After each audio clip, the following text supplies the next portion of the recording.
cho hai á bay thật lắm cho tao ọt đi mà nó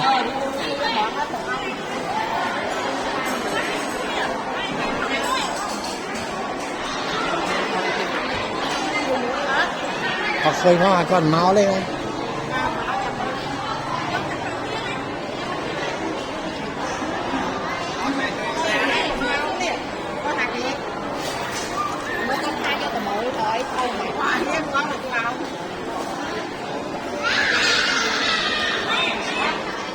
Hãy